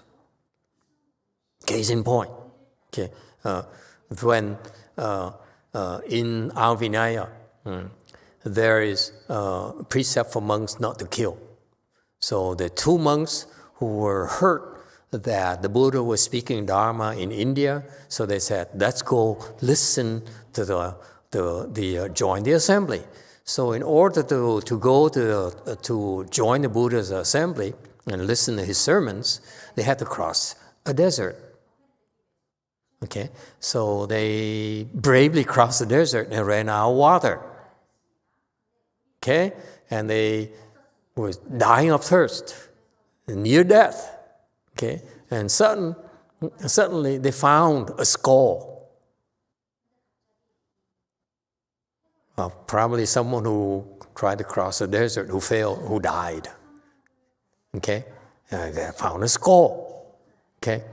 And in the skull there's some little bit of moisture that collected from nighttime. So a little bit of water in the skull itself. Okay? And because of the water there's some worms there in the water. So the monks are so happy, water. So they pick up the skull and say, oh, the worms in here. So one monk says, I have a precept against killing. Because if I drink the worm, I will be killing worms. So he says, I'm not drinking. The other monk, who's much smarter, younger, smarter, usually is the case, he says, what's the point in dying right now? Let me drink this water here and go attend and listen to Buddha's sermon and practice under the Buddha. That would be stupid to die right now. For what? So he drank that thing, the worms and everything, and he said, meat.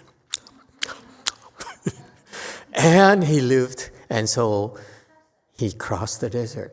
And the other monk died of thirst.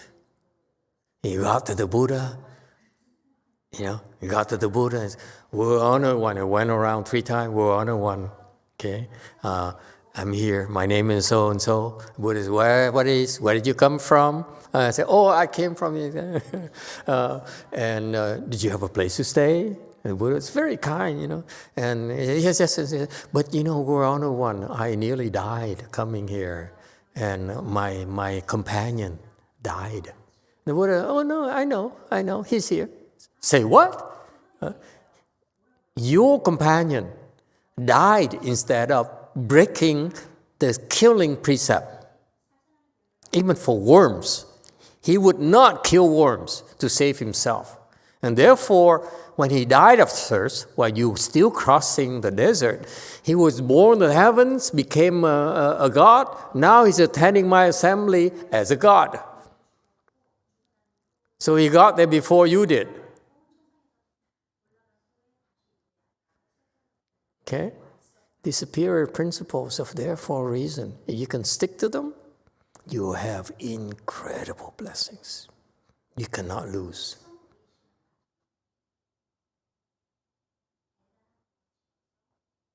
All right? Questions, comments? Excuse me.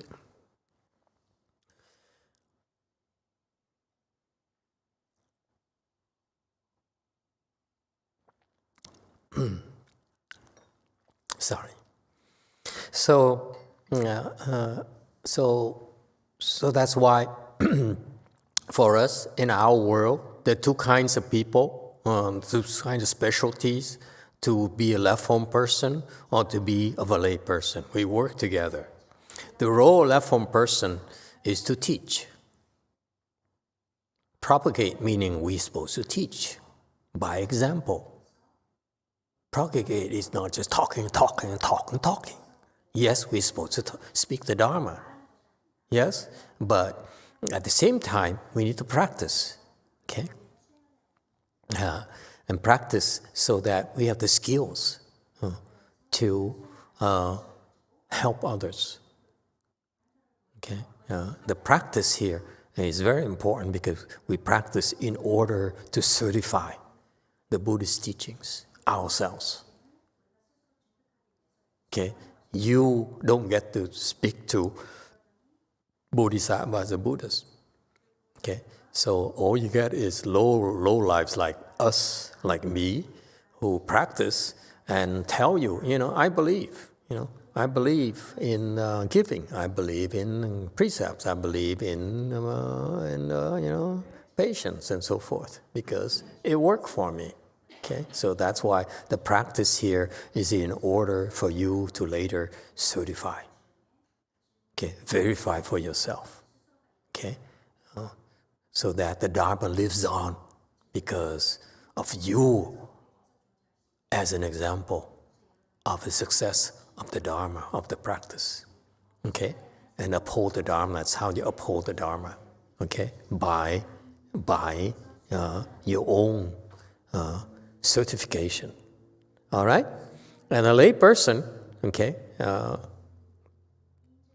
the role lay person, okay, you're supposed to protect the Dharma, to generate merit and virtue, meaning serve, okay, and do not come to the monastery to find fault. We don't do that, right? Ngô Diên, you don't do that, do you?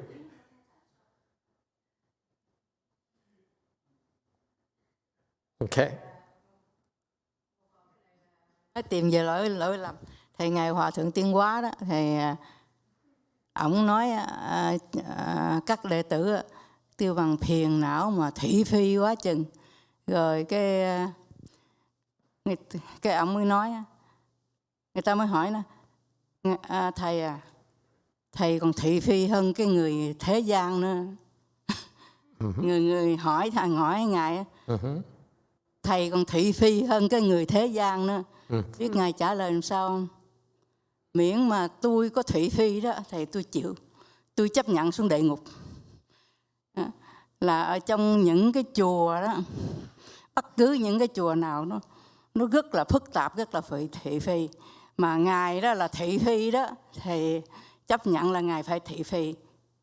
Là thị phi để dạy người ta, để dẫn dắt con người ta lên cái con đường sáng. Chứ không phải là thị phi, thứ thị phi nó hai loại. Một thứ thị phi là xuống địa ngục. Một thứ thị phi để cho người ta giải thoát. Ok, Mô Phật, cái này là Ngài nói. So at Master Xunhua temple, like his disciple has a lot of affliction, a lot of gossiping, and then some people came and complained to him like, Shifu, you even gossip a lot more than the people in the world. And Master said that, yeah, I am gossiping a lot, and then I am willing to go to the hell. And then, like at the temple, there's a lot of more complication than others recognize. And then Master Xunhua accept to be gossiping, so in order to teach people. So there are two types of gossiping. One gossiping will bring you to the hell, and one gossiping will bring you to liberation. Which one are you?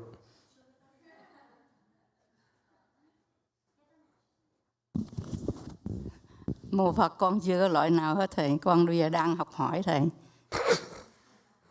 I don't belong to any type. I'm still practicing, Master. Sounds like TV to me.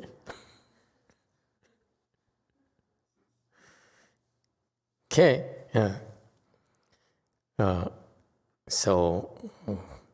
Okay. Any questions or comments? All right. 212. Bodhisattva Mahasattva lotus headdress of proficient courage.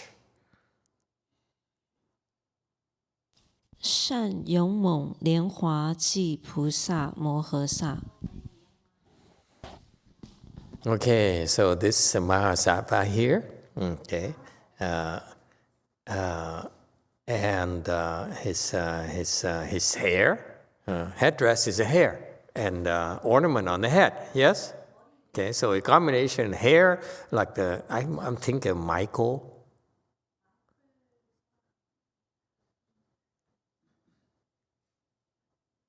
Anyone know what I'm talking about? Huh? How can you live like this? You know, nothing.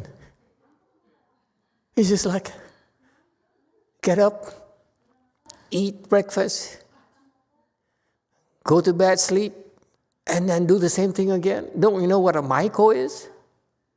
What? ES4.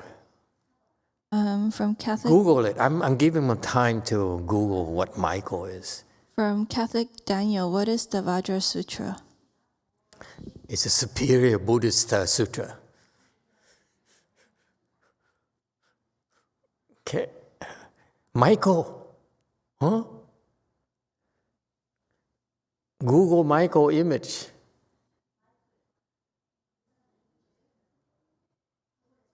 Maiko. You guys are so boring. I cannot stand this.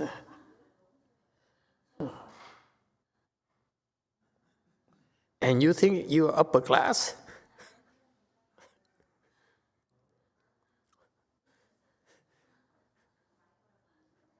I'm glad I'm a beggar. I'm not like you.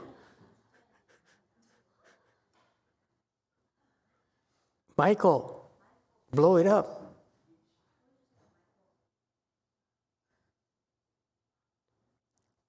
Michael, Maiko. Image. There you go. See, that's a Michael.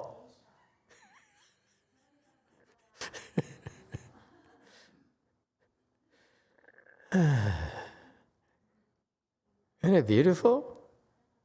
Michael, that's a headdress. You know what? Hey, little girl, you know what it takes to make a dress, a hair like this? They take your hair, okay? These girls are very young, like 18, 19 years old. They take the hair, take this comb, and they comb it, and pull it back.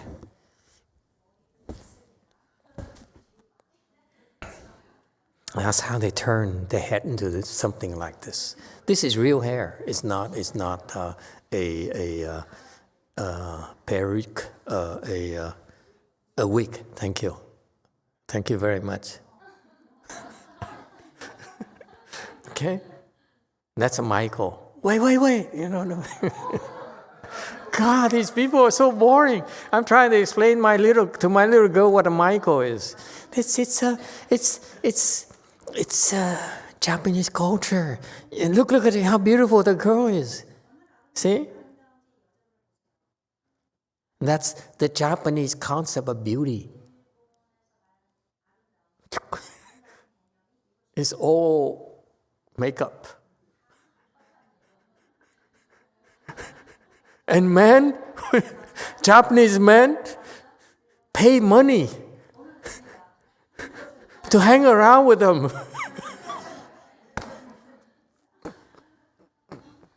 I'm glad I'm a beggar. But that hair there is incredible, So it's really torture. It's amazing. They torture. They pull the hair back so that's tight, and then they tie it up, and then they have all these special things that stick in the head. Okay, and you know what? They do this only once a week. It's very expensive. Very expensive to do hair like this. So they do it only once a week, and at night, what do? They sleep on this, this box, and so that they save their thing. So these eventually you get older, they have neck aches.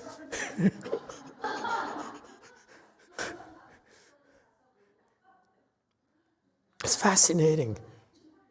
I just see. Look at that, how beautiful she is. And also, little girl, I want you to understand this. Maybe not. Okay, forget this. The next one, next older one.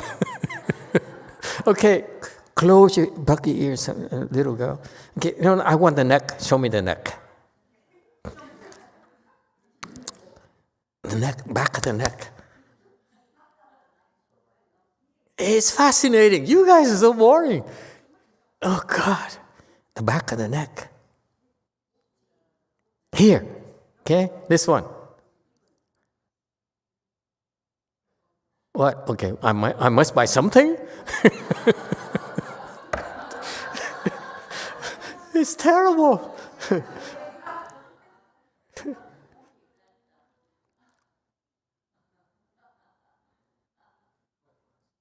No, the neck. Just wanted me to show the back of the neck.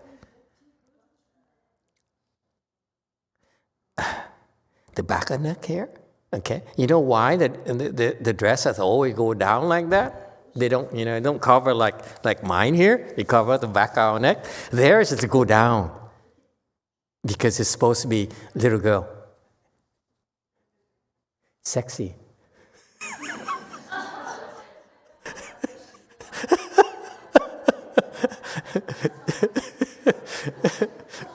The Japanese are weird.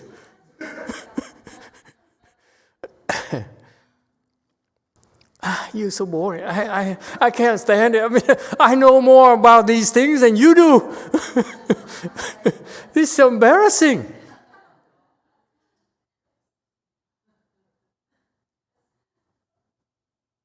You live like that?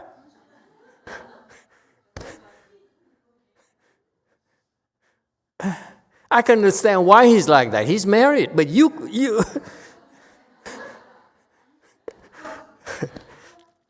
fascinating. So they have the entire industry doing this.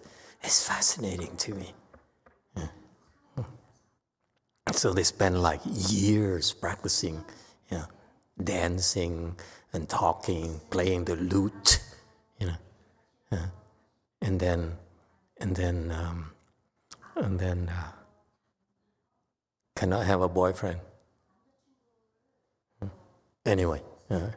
Sorry, time is up. I don't know how we got to Michael.